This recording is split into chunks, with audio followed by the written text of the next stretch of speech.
2008 সালের 26শে নভেম্বর ভারতের মুম্বাই শহরে বরাবরের মতোই সবকিছু স্বাভাবিক গতিতে চলছিল, কিন্তু হঠাৎ শহরের রাতের অন্ধকার রূপ নেয় এক কালো বিভীষিকায়। পাশের দেশ থেকে আসা কিছু হামলাকারী একযোগে হামলা করে বসে মুম্বাই শহরের সব গুরুত্বপূর্ণ স্থাপনায়। সেই রাতে এই অ্যাটাকে 150 জনেরও বেশি মানুষ প্রাণ হারায়। পুরো বিশ্বকে থমকে দেওয়া এই হামলার পিছনে আসলে কারা ছিল আর ঠিক কি হয়েছিল তাদের শেষ পরিণতি, এই সব কিছুর উত্তর জানাতে নিয়ে এলাম এই অ্যাটাকের উপরে নির্মিত মুভি দ্য অ্যাটাকস অফ 26/11 এর এক্সপ্লেনেশন। তুমি যদি দুর্বল হৃদয়ের মানুষ হয়ে থাকো তাহলে আজকের ভিডিওটা তোমার হৃদয় কাঁপিয়ে দেবে। তো চলো আর প্যাচাল না বাড়িয়ে শুরু করা যাক আজকের মুভি এক্সপ্লেনেশন।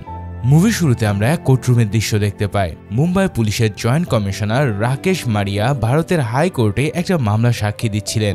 এই সময় তার উপরে অনেক প্রেসার ছিল এবং কথা বলতে গিয়ে তার গলাও কাঁপছিল, কারণ তিনি ছিলেন তৎকালীন ভারতের সবচেয়ে আলোচিত মামলার চিফ ইনভেস্টিগেশন অফিসার। 2008 সালের 26শে নভেম্বর হওয়া সেই ভয়ঙ্কর হামলা, যাতে পুরো ভারত এমনকি সমগ্র বিশ্ব কেঁপে উঠেছিল।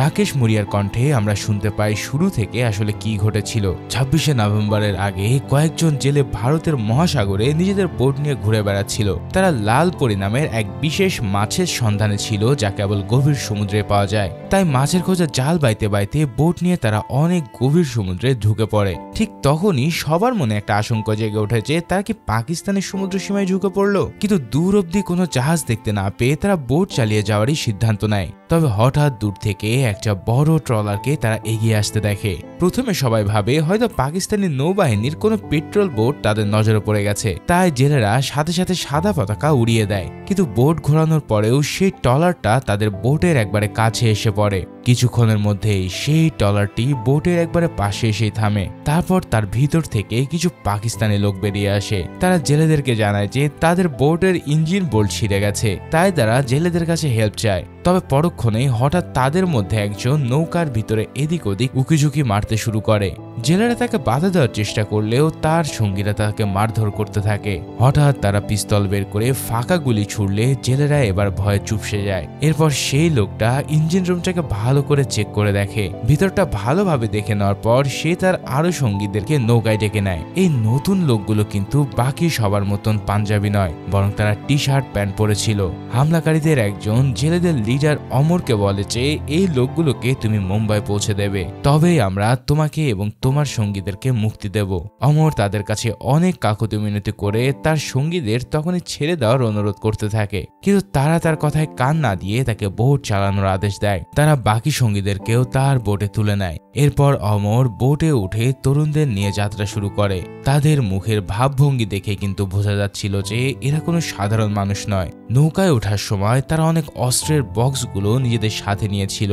এই বক্সগুলো খুলতেই এবার বেরিয়ে আসে অনেক ধরনের অস্ত্রশস্ত্র, অর্থাৎ এরাই সবাই হলো সোজা ভাষায় টেরোরিস্ট। নৌকায় উঠেই তারা নিজেদের অস্ত্রশস্ত্রগুলো গুছিয়ে নিতে শুরু করে। তাদের কাছে AK-47 আর গ্রেনেড থেকে শুরু করে বোমা তৈরির সরঞ্জাম পর্যন্ত ছিল। এই বোমাগুলোকে তারা নৌকায় বসে অ্যাসেম্বল করে ফেলে। তারপর তারা ড্রেস পাল্টে সব অস্ত্রগুলোকে নিজের ব্যাগে ভরে নেয়। তো তোমরা তো নিশ্চয়ই বুঝতে পারছো, যে লোকটা তাদেরকে নৌকায় তুলে দিয়েছিল সেই হলো তাদের মিশন কমান্ডার, আর তার প্ল্যান ছিল মুম্বাইয়ের শহরে বড় সড়ো একটা টেরোরিস্ট অ্যাটাক করা। এরপর মুম্বাইয়ের উপকূলের কাছাকাছি পৌঁছে টেরোরিস্টদের একজন তাদের কমান্ডারকে রেডিওতে কন্ট্যাক্ট করে। কমান্ডার তাকে কোড ল্যাঙ্গুয়েজে জানায় যে কিডন্যাপ করে নেওয়া জেলেদের তারা ইতিমধ্যে শেষ করে দিয়েছে। এরপর কমান্ডার অমরকেও খতম করার আদেশ দেয়। তার আদেশ পেয়ে অ্যাটাকাররা তাকে ইঞ্জিন বন্ধ করতে বলে। এরপর তারা তাকে ধরে এনে তার গলায় ছুরি চালাতে যায়। অমর তার ছোট বাচ্চার কথা বলে প্রাণ ভিক্ষা চাইলেও টেররিস্টরা তার এই মিনতি শোনে না। তাকে তারা গলায় ছুরি চালিয়ে এমন ভাবে শেষ করে দেয় যা দেখলে যে কারো গা শিউরে উঠবে। তারপর তারা তাকে নৌকাতে রেখে নিজেরা একটা বয়ারে চলে বসে। এই ছোট্ট বয়ার করেই 10 জন টেররিস্ট তাদের ব্যাগপত্র নিয়ে মুম্বাই পৌঁছায়। সমুদ্রের তীরে এসে বয়া থেকে নেমে তারা শহরের এক এক দিকে ছড়িয়ে পড়ে। তাদের মধ্যে দুজন একটা ট্যাক্সিতে করে CST অর্থাৎ ছত্রপতি শিবাজি টার্মিনালের দিকে রওনা দেয়। যাত্রাপথে ট্যাক্সির মধ্যে তারা নিজেদের সাথে আনা একটা বোম রেখে দেয়। এদিকে অন্যদের মধ্যে দুজন টেররিস্ট চলে যায় মুম্বাইয়ের বিখ্যাত লিওপল্ড ক্যাফেটেরিয়াতে। এই ক্যাফেতে প্রতিদিন ভারতীয়দের পাশাপাশি অনেক বিদেশিরাও আড্ডা দিত, তাই অ্যাটাকারদের অন্যতম টার্গেট ছিল লিওপল্ড ক্যাফে। ট্যাক্সি থেকে নেমে ক্যাফের ভিতরে ঢুকতেই তারা একটা ব্লাস্ট ঘটায়। এরপর তারা ব্যাগ থেকে রাইফেল বের করে নিয়ে আগে থেকে লোড করা সেই রাইফেল দিয়ে এলোপাথারি গুলি চালাতে থাকে। ক্যাফেটেরিয়ার ভিতরে বসা মানুষজন কিছু বুঝে ওঠার আগে গুলি তাদের গায়ে লাগতে শুরু করে। এই হেভি AK-47 এর ম্যাগাজিনগুলোর ক্যাপাসিটি ছিল অনেক বেশি, ফলে টেররিস্টদের গুলি থেকে একটা কোথাও রক্ষা পায়নি। মুহূর্তে পুরো ক্যাফেটেরিয়া যেন লাশের পাহাড় জমে যায়। অনেক হুড়োহুড়ি করে পালাতে গিয়েও নিজেদের প্রাণ তারা বাঁচাতে পারেনি। অ্যাটাকাররা উপরতলা সহ ক্যাফের সব রুমগুলোতেই গুলি চালিয়ে পুরো ধ্বংসস্তূপে পরিণত করে। এভাবেই এলোপাথারি গুলি চালাতে চালাতে তারা ক্যাফে থেকে দ্রুত সটকে যায়। এই হামলায় লিওপোল্ডে থাকা 90% মানুষই মারা যায়, আর বাকিরা গুরুতর অবস্থায় যন্ত্রণায় কাতরাতে থাকে। তবে কাকতালীয়ভাবে কিছু লোকের গায়ে সৌভাগ্য রকম গুলি লাগেনি। তাই টেররিস্টরা পালিয়ে যাওয়ার পর সেই 2-1 মুষ্টিময় লোক ক্যাফে থেকে বেরিয়ে আসে। ততক্ষণে পুলিশও ঘটনাস্থলে পৌঁছালে তারা সবাই মিলে আহত ব্যক্তিদের হসপিটালে নিতে শুরু করে। এরপর ক্যাফেটেরিয়ার ভিতরে তারা যেই অবস্থা দেখতে পায় তা দেখে পৃথিবীর সবচেয়ে সাহসী ব্যক্তির বুকও কেঁপে উঠতে বাধ্য। এদিকে শহরের জয়েন্ট পুলিশ কমিশনার রাকেশ তখন নিজের বাড়িতে ছিল। সেদিন একটু তাড়াতাড়ি অফিস শেষ করে সে নিজের বাড়িতে ফিরে শাওয়ার নিতে থাকে। ঠিক তখনই তার কাছে পুলিশের কন্ট্রোল রুম থেকে একটা ফোন আসে। স্ত্রীর কথা শুনে শাওয়ার থেকে বেরোতেই তার ল্যান্ডলাইন, কন্ট্রোল রুমের হটলাইন এবং নিজের সেলফোন একসাথে বেজে ওঠে। ঠিক তখনই সে বুঝতে পারে যে শহরে নিশ্চয়ই কিছু একটা তো ঘটেছে। এদিকে সেই 2 টেররিস্ট সফলভাবে তাদের হামলা শেষ করে পালিয়ে যায়। তারপর তারা নিজেদের বেশ বদলে চলে যায় মুম্বাইয়ের বিখ্যাত হোটেল তাজে। এই হোটেলে আগে থেকে তাদের বাকি সঙ্গীরাও অবস্থান করছিল। হোটেল তাজ শুধু মুম্বাইয়ের নয়, বরং পুরো ভারত উপমহাদেশের একটা বিখ্যাত হোটেল। বিদেশ থেকে মুম্বাইয়ে আসা বেশিরভাগ পর্যটকই এই হোটেলে থাকে। প্রতিদিনকার মতোই সেদিনও হোটেল তাজ ছিল মানুষে পরিপূর্ণ। কারো কোনো ধরনের ধারণাই ছিল না যে কিছুক্ষণের মধ্যেই পুরো জায়গাটা একটা কবরস্থানে পরিণত হতে যাচ্ছে। সবাই তখন নিজের মতোই কাজ করে যাচ্ছিল। মুম্বাই ভারতের ব্যবসা বাণিজ্যের সেন্টার হওয়ার কারণে অনেক কর্পোরেট মিটিংও এই হোটেলে অনুষ্ঠিত হয়। তো বড় বড় শিল্পপতি থেকে শুরু করে নামি দামি বলিউড স্টাররাও হোটেল তাজে অবস্থান করে। সেদিনও বেশ কিছু কর্পোরেট কর্মকর্তারা হোটেলের ভিতরে অবস্থান করছিল। কিন্তু হঠাৎ কেউ কিছু বুঝে ওঠার আগেই চারিদিক থেকে শুরু হয় একটানা গুলিবর্ষণ। টেররিস্টরা হোটেল তাজের ভিতরে ঢুকে সামনে যাকে পাচ্ছিল তাকেই গুলি করে মেরে ফেলে। তারা হোটেলের ভিতরে বেশ কয়েকবার প্রচন্ড ব্লাস্ট ঘটায়। হোটেলের স্টাফ থেকে শুরু করে ভিতরে থাকা গেস্ট পর্যন্ত কেউই তাদের হাত থেকে রক্ষা পায়নি। লিওপোল্ড ক্যাফে কিছুটা টাইট স্পেস হওয়ার কারণে কিছু লোক অন্তত বেঁচে গিয়েছিল, কিন্তু হোটেল তাজের ভিতরে ছিল বিশাল খোলা স্পেস। টেররিস্টরা প্রতিটা আসবাবপত্রের পিছনে লুকিয়ে থাকা মানুষদের খুঁজে খুঁজে গুলি মারে। এভাবে এলো পাথারে গুলিতে সবাই মারা পড়লে একটা বাচ্চা তার মায়ের পাশে বসে ভীষণ কান্না করছিল। কাকতালীয়ভাবে হোটেলের এক মহিলা স্টাফ তখনও পর্যন্ত নিজেকে বাঁচিয়ে রেখেছিল। সে বাচ্চাটাকে তাদের হাত থেকে বাঁচানোর জন্য খুব ধীরে ধীরে তার কাছে এসে পৌঁছায়, কিন্তু অ্যাটাকারদের একজন তাকে দেখে ফেললেও সে তাদের হাতে মারা পড়ে। এভাবে তারা হোটেল তাজের ভিতরে থাকা শেষ মানুষটাকেও খতম করে দেয়। শেষ পর্যন্ত স্রেফ কাঁদতে থাকা ওই বাচ্চাটাই বাকি ছিল। তবে কি অন্তত বাচ্চাটা অ্যাটাকারদের হাত থেকে রেহাই পেয়েছিল? না, নির্মম আর পশুর চেয়ে অধম এই অ্যাটাকারদের কাছে সেই বাচ্চাটাও সেদিন রেহাই পায়নি। হোটেল থেকে বেরিয়ে যাওয়ার সময় তারা ছোট্ট বাচ্চাকেও গুলি করে হত্যা করে। আর পুলিশ কমিশনার রাকেশের বর্ণনা অনুসারে তারা এই বাচ্চাটাকে হেডশট দিয়ে মেরেছিল। ভাইরে ভাই, এই ইনফরমেশনটা জানার পর লিটারেলি আমার গায়ে লোম কাটা দিয়ে উঠেছে। এই টেররিস্টদের মধ্যে যে মানুষত্বের কোনো ছিটে ফোটাও নেই তা তো তোমরা বুঝতেই পারছো। শেষে তারা আরো কয়েক দফা বিস্ফোরণ ঘটিয়ে হোটেল তাজ থেকে বেরিয়ে আসে। কিন্তু এই 2 জায়গায় এত ভয়ানক ধ্বংসযজ্ঞ চালানোর পরেও তাদের কাজ কিন্তু শেষ হয়নি। এবার তাদের প্ল্যান ছিল আরো বড় কিছু করার। তাদের নেক্সট টার্গেট ছিল মুম্বাইয়ের অন্যতম জনবহুল স্থান ছত্রপতি শিবাজি টার্মিনাল। প্রতিদিন শত শত ট্রেন যাত্রী এই টার্মিনাল দিয়ে আসা যাওয়া করে। যে 2 অ্যাটাকার ট্যাক্সিতে উঠেছিল তারা অল্প কিছুক্ষণের মধ্যেই এই টার্মিনালে এসে পৌঁছায়। সাধারণ যাত্রীদের ভিড়ের মাঝে তারা এমনভাবে মিশে গিয়েছিল যে যেন কেউই কিছু টের পায়নি। সবাই প্রতিদিনকার মতোই স্বাভাবিকভাবে চলাফেরা করছিল। তো এই 2 টেররিস্ট প্রথমে টার্মিনালের ওয়াশরুমে যায়। সেখানে গিয়ে তারা একে অপরকে বলে গুলি চালানোর আগে টার্মিনালের ভিতরে একটা গ্রেনেড মারা উচিত। এই ব্লাস্টের শব্দে ঘুমিয়ে থাকা লোকরাও জেগে উঠবে, কারণ অনেক দূরের ট্রেন যাত্রার জন্য কিছু লোক আগে থেকে স্টেশনে এসে ঘুমিয়ে থাকতো। তো সবাই যখন উঠে যাবে তখন প্রচন্ড হট্টগোল শুরু হবে, আর সেই হুড়োহুড়ির মাঝে যত সম্ভব মানুষকে মারা যাবে। মানে একবার চিন্তা করো এদের প্ল্যান কতটা খতরনাক ছিল। তো সেই প্ল্যান অনুসারে ওয়াশরুম থেকে বেরিয়েই অ্যাটাকার টার্মিনালের ভিতরে একটা গ্রেনেড মেরে দেয় এবং তাদের অনুমান মতোই ব্লাস্ট হওয়ার সাথে সাথেই মানুষ ভয়ে দৌড়ানো শুরু করে। আর এই সুযোগে এই দুই টেররিস্ট তাদের ফুল লোডেড AK-47 থেকে অনবরত গুলি চালাতে থাকে। লিওপট ক্যাফে এবং হোটেল তাজের মতোই তারা এখানে লাশের পাহাড় ফেলে দেয়। তাদের হাত থেকে বাচ্চা, বুড়ো, নারী কেউই রেহাই পায় না। স্টেশনের আশেপাশে বেশ কয়েকজন পুলিশ সদস্য তখন ডিউটিতে ছিল। তাদের মধ্যে প্রথমে এক মহিলা কনস্টেবল একটা রাইফেল হাতে নিয়ে অ্যাটাকারদের আটকানোর চেষ্টা করে, কিন্তু এলো পাথারে গুলির মাঝে সে নিজের প্রাণ হারায়। আর এক পুলিশ ইন্সপেক্টরও হামলা টের পেয়ে টার্মিনালের ভিতরে ঢুকে পড়ে। এরপর সে তার দুই কনস্টেবলকে নিয়ে চুপি চুপি এক অ্যাটাকারের অনেক কাছে পৌঁছে যায়, কিন্তু তাদের মধ্যে অন্য একজন হঠাৎ তাকে দেখে ফেলে।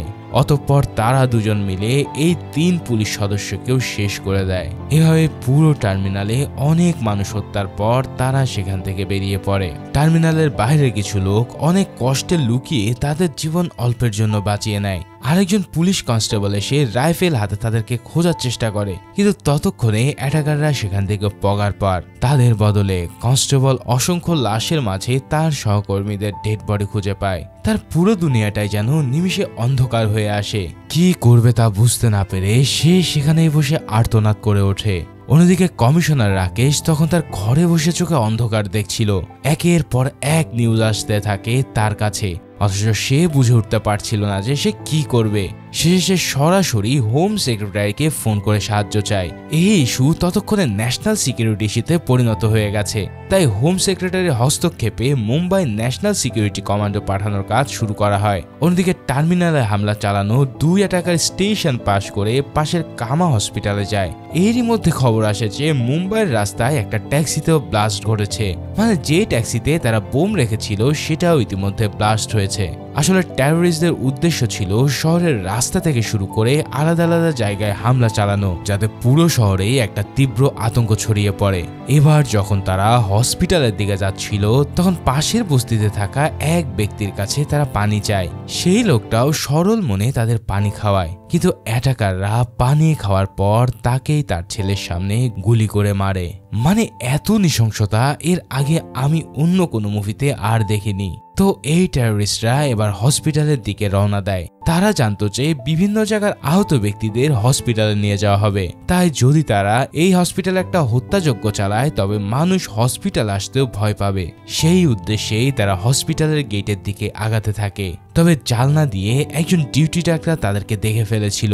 বিভিন্ন জায়গার হামলার খবর ইতিমধ্যে ছড়িয়ে পড়ায় ডাক্তারও বুঝতে পারে যে এরাই সেই টেররিস্ট। তৎক্ষণাৎ সেই ডাক্তার হসপিটালের সবাইকে অ্যালার্ট করে দেয়। ডাক্তার, নার্স আর বাকি স্টাফরা মিলে দ্রুত সমস্ত বেড খালি করে ফেলে। এরপর সবাই মিলে ভিতরে থাকা রুমগুলোতে ঢুকে দরজা বন্ধ করে দেয়। এছাড়া তারা ভিতরের দিকের একটা গ্রিলও বন্ধ করে রাখে। তো টেররিস্টরা ভিতরে ঢুকে দেখে যে হসপিটাল পুরোপুরি ফাঁকা, কারণ ততক্ষণেই সবাই বিভিন্ন জায়গায় লুকিয়ে পড়েছিল। কিন্তু তারা প্রত্যেকে নিজের হার্টবিটের শব্দ পর্যন্ত ভয় পাচ্ছিল। তবুও নিজের মনকে শক্ত রেখে সবাই টু শব্দ না করে লুকিয়ে থাকে। অ্যাটাকাররা প্রথমে কিছুক্ষণ এদিক সেদিক ফাঁকা গুলি চালায়, কিন্তু বুলেট নষ্ট হবে ভেবে তারা একসময় গুলি চালানো বন্ধ করে দেয়। এরপর ভিতরের দিকের গেট বন্ধ থাকায় তারা আর ভিতরে যেতে পারে না। এদিকে সেই ডাক্তার ততক্ষণে হসপিটালের সব বাতিও নিভিয়ে দিতে বলে। এছাড়াও অ্যাটাকাররা সিঁড়ি দিয়ে উপর তলায় উঠেও তেমন কাউকে পায় না। তবে হঠাৎ এক বৃদ্ধ রোগী অজান্তেই তার কেবিন থেকে বেরিয়ে গেলে ডাক্তার তাকে সরিয়ে নিতে যায়, কিন্তু ঠিক তখনই অ্যাটাকাররা তাদের সামনে এসে হাজির হয়। ডাক্তারের সামনেই তারা বৃদ্ধ রোগীটাকে গুলি করে হত্যা করে। এই নির্মম দৃশ্য দেখে ডাক্তারও তাদের উপর চিৎকার করে ওঠে, কিন্তু তারাই উল্টো তাকে মারধর করতে করতে জিজ্ঞেস করে যে সবাই কোথায় লুকিয়ে আছে। তবে ডক্টর তাদেরকে কিছুতেই এই ইনফরমেশন দেয় না। এদিকে অ্যাটাকারদের হসপিটালে যাওয়ার খবর শুনে ইতিমধ্যে পুলিশ সেখানে এসে পড়েছিল। তাদের মধ্যে একটা টিম খুব সাবধানে হসপিটালের ভিতরে ঢুকে পড়ে অন্যান্যরা হসপিটালের বাইরে বেরিয়ে যাওয়ার পথ বন্ধ করে দেয়। তখন অ্যাটাকাররাও অফিসাররাও তাদের দেখতে পেয়ে তাদের উপর থেকে গুলি চালায়। তবে পুলিশ যথাসময়ে কাভার নিয়ে নিজেদের বাঁচিয়ে নেয়। অন্যদিকে যেই টিমটা হসপিটালের ভিতরে ঢুকেছিল তারা সিঁড়ির খুব কাছাকাছি পৌঁছায়। এরপর তারা টেররিস্টদেরকে অস্ত্রশস্ত্র ফেলে দিতে বলে, কিন্তু অ্যাটাকাররা ডাক্তারকে মারার হুমকি দিয়ে তাদেরকে পিছিয়ে যেতে বাধ্য করে। এরপর তারা খুবই চালাকির সাথে সিঁড়ি থেকে একটা গ্রেনেড ছুঁড়ে মারে। তাতে হসপিটালের ভিতরে থাকা পুলিশ টিমের সবাই মুহূর্তেই মারা যায়, আর অ্যাটাকাররাও তখন ডাক্তারকে মেরে সেখান থেকে বেরিয়ে পড়ে। এদিকে বাইরে থাকা কয়েকজন পুলিশ অফিসার গাড়ি নিয়ে মেন গেটের দিকে যাচ্ছিল, কিন্তু সেখানে তারা উপস্থিত হতেই মেন দরজা দিয়ে বেরিয়ে আসে অ্যাটাকাররা, আর তাদের উপরে ব্রাশ ফায়ার শুরু করে দেয়। তাদের গুলিতে গাড়ির ভিতরে থাকা সব পুলিশ অফিসার একবারে ঝাঁঝরা হয়ে যায়। তারপরে অ্যাটাকাররা তাদের ডেড বডিগুলোকে ফেলে দিয়ে নিজেরা গাড়িতে চড়ে বসে। এরপর তারা গাড়ি চালিয়ে সেখান থেকে সরে পড়ে, কিন্তু দেখা যায় যে গাড়ির ভিতরে দুজন পুলিশ কনস্টেবল এখনো বেঁচে ছিল। তারা গাড়ির পিছনের অংশ থাকায় অ্যাটাকাররা তাদেরকে দেখতে পায়নি, আর তারা নিজেরাও গায়ে গুলি না লাগার ফলে গুরুতর আহত অবস্থায় ছিল। তবে এই অবস্থায় প্রচন্ড ব্যথা নিয়েও তারা টু শব্দও করেনি। কিন্তু হঠাৎ একজনের পকেটে ফোন থাকায় সেটা বেজে ওঠে। তার বাবা খোঁজ নেওয়ার জন্য তাকে ফোন করেছিল, কিন্তু এই ফোনের শব্দে অ্যাটাকারদের কানে যেতেই তারা সামনের সিট থেকে ফায়ার করে বসে। তৎক্ষণাৎ যার পকেটে ফোন ছিল তার মৃত্যু হয়, কিন্তু অন্য কনস্টেবল তখনও গুরুতর আহত অবস্থায় বেঁচে ছিল। অ্যাটাকারদের একজন সেই ফোনটা ফেলে দিলেও একজন জীবিত ছিল, যা তারা টের পায়নি। আর কিছু দূর যাওয়ার পর গাড়ির টায়ার হঠাৎ চুপসে যায়, কারণ আগে থেকেই গুলি লাগায় টায়ার ড্যামেজ হয়ে পড়েছিল। তখন সেই অ্যাটাকাররা গাড়ি থেকে নেমে রাস্তায় আসা একটা গাড়িকে থামায়। তার ভিতরে থাকা ড্রাইভার এবং যাত্রীদের অস্ত্র দেখিয়ে তারা গাড়িটা ছিনতাই করে। এরপর সেই গাড়িটিতে করে তারা সামনের দিকে আগাতে থাকে। তখন পুলিশের গাড়িতে পড়ে থাকা সেই কনস্টেবল দ্রুত কন্ট্রোল রুমে ফোন করে ছিনতাই করা গাড়িটার ডিটেলস জানিয়ে দেয়। এরপর কন্ট্রোল রুম থেকে সেই রুটে থাকা পুলিশ অফিসারদের অ্যালার্ট করে দেওয়া হয়। তারা সবাই মিলে দ্রুত রাস্তাটায় একটা ব্যারিকেড করে তোলে, আর কিছুক্ষণের মধ্যেই সবাই সেই গাড়িটাকে তাদের দিকে এগিয়ে আসতে দেখে। এখন এই গাড়িটা ব্যারিকেড দেখে কিছু দূর এসে থেমে যায়। তখন দায়িত্বে থাকা অফিসাররা অ্যাটাকারদের উদ্দেশ্য করে গাড়ি থেকে নেমে আসতে বলে, কিন্তু তাদের মধ্যে নামার কোনো লক্ষণই দেখা যায় না। উল্টো তারা গাড়িটাকে ঘুরে পালানোর চেষ্টা করতে থাকে। ঠিক তখনই ব্যারিকেডের আড়াল থেকে পুলিশরা একযোগে তাদের উপরে ফায়ারিং করে। কয়েক মুহূর্ত ফায়ারিং করার পর গাড়িটা সেখানে থেমে যায়। পুলিশ অফিসাররা ধীরে ধীরে গাড়ির কাছে গিয়ে অ্যাটাকার দুজনকে পড়ে থাকতে দেখে, তাই সে দুজনকে মৃত্যু ভেবে দরজা খুলতে যাবে, কিন্তু তাদের মধ্যে একজন তখনও বেঁচে ছিল।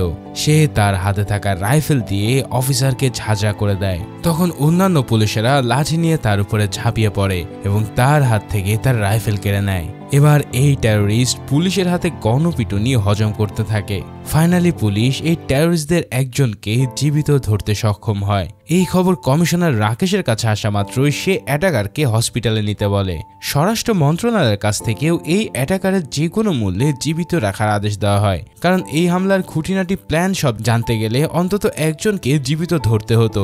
পুলিশ তাকে এক দফা মারার পর নিজেরাই আবার তাকে হসপিটালে নিয়ে যায়। হসপিটালে প্রাথমিক চিকিৎসা দেওয়ার পর তাকে টেনে হেঁচড়ে কমিশনার রাকেশের সামনে আনা হয়। এরপর রাকেশ তাকে ইন্টারোগেট শুরু করে। তখন টেররিস্ট জানায় যে তার নাম হলো আজমল কাসাব এবং সে করাচি থেকে এসেছে। অর্থাৎ পুলিশ এতক্ষণে 10 জন অ্যাটাকারের মধ্যে কেবল একজনেরই নাম জানতে পারে। কাসাব ধীরে ধীরে তাদের অ্যাটাকার অনেক খুঁটিনাটি তথ্য দিতে শুরু করে। কমিশনার রাকেশ তাকে বলেছিল যে তার অন্যান্য সঙ্গীরাও এখন পুলিশের হেফাজতে আছে, অর্থাৎ তার কাছ থেকে ইনফরমেশন বের করার জন্য পুলিশ তাকে মিথ্যে বলেছিল। এবার কাসাব বলতে শুরু করে যে কোথা থেকে এই প্ল্যানের হামলা করা হয়েছে। সে এসেছে পাকিস্তানের এক খতরনাক টেররিস্ট অর্গানাইজেশন লস্করে তৈয়বা থেকে। তার যেই কমান্ডার ছিল সে তাকে আকা বলে সম্বোধন করে। কাসাব জানায় এই আকার কণ্ঠে যেন এক ধরনের জাদু রয়েছে, যদি কেউ তার কথা শোনে তাহলে সে যেই হোক না কেন নিজের জীবন পর্যন্ত দিতে রাজি হয়ে যাবে। আকা তাকে বলেছিল যে ধর্মের অস্তিত্ব এখন সংকটে, তাই তাদেরকে জিহাদ করতে হবে। নিজেদের শত্রুদের হত্যা করার মাধ্যমে তার মিলবে জান্নাত। মানে ব্রেন ওয়াশ যাকে বলে আর কি। সোজা ভাষায় এই অ্যাটাকারদেরকে পরকালের জান্নাতের লোভ দেখিয়ে তাদের মাথায় খুনের নেশা চাপিয়ে দেওয়া হয়েছিল। তারা জানতো যে ভারতে ঢোকার পর তাদেরকে হয় মরতে হবে না হয় মারতে হবে, কিন্তু মরতে তাদের কেউই একদম ভয় পায় না, কারণ তাদের আসল উদ্দেশ্য হলো মৃত্যুর পরে জান্নাত লাভ। এর জন্য তারা মানুষ মেরে নিজেরা মরতে রাজি ছিল। কিন্তু তারা কেউ কখনো বোঝেনি যে ইসলাম ধর্মে কখনো অন্য ধর্মের মানুষদের বিনা কারণে একটা টোকা দিতেও নিষেধ করা হয়েছে। যার যার ধর্ম সে শান্তি মতো পালন করবে, ঠিক এটাই বলা হয়েছে আল কোরআনে। কিন্তু অ্যাটাকারদের এই কমান্ডার ছিল সত্যিকারের রক্তপিপাসু ম্যানিপুলেটর। কাসাবের মতন উঠতি বয়সী তরুণদের ব্রেন ওয়াশ করে তারা তাদেরকে পুতুলের মতো ব্যবহার করত। আর 20 বছর বয়সী কাসাবের মতন তরুণরা এই মিথ্যার মায়াজাল ধরতে পারেনি। নিজেরা জান্নাত পাওয়ার লোভে এক হিপনোটাইজ মানুষের মতোই তারা খুনের নেশায় একের পর এক মানুষ হত্যা করেছে। এদিকে দিল্লি থেকে ততক্ষণে এনজি কমান্ডাররা মুম্বাই এসে পৌঁছেছে। রাকেশ তাদেরকে দরকারি সব ইনফরমেশন দিয়ে দেয় যা সে কাসাবের কাছ থেকে পেয়েছিল। এই কমান্ডারদের কাজ হলো শহরের সর্বত্র ছড়িয়ে পড়া বাকি 8 অ্যাটাকারকে যে কোনো মূল্যে শেষ করা, কারণ একজন তো ইতিমধ্যে পুলিশের হাতে আছে আর আরেকজন মারা গেছে। তো কমান্ডাররা শহরে ছড়িয়ে পড়লেও রাকেশের মনে একটা খুঁত ছিল। সে ভাবছিল কাসাব আদৌ কি তাদের সত্য তথ্য দিচ্ছে। হয়তো সে মিথ্যা বলছে, নাহলে সে নিজেই তেমন ডিপ কিছু জানে না, কারণ তাকে তো কেবল অ্যাটাক করার জন্যই পাঠানো হয়েছিল। পুরো ঘটনার প্ল্যান কোথা থেকে শুরু হয় এই ব্যাপারে তারা তেমন কিছুই জানা ছিল না। সে স্রেফ এতটুকুই জানায় যে তাদের আকার সাহায্যে তারা বোট হাইজ্যাক করে সমুদ্র পথে মুম্বাই এসেছে। কথা বলার সময় কাসাবের চোখে মুখে যেন এক আশ্চর্য ঘৃণা ছিল। এতগুলো নিরীহ মানুষকে মেরে ফেলার পরেও তার মধ্যে সামান্যতম অপরাধ বোধ কাজ করছিল না। তার এমন ভাবভঙ্গি দেখে কমিশনার রাকেশ তখনই তাকে মেরে ফেলতে ইচ্ছা করে, কিন্তু আইনের নিজের হাত বাঁধা থাকায় সে নিজেকে কন্ট্রোল করে। সেদিন বাকি 9 জন টেররিস্ট আর তেমন কোনো অ্যাটাক করতে পারেনি, কেননা এনএসজি কমান্ডাররা তাদের সবাইকে শেষ করতে সক্ষম হয়।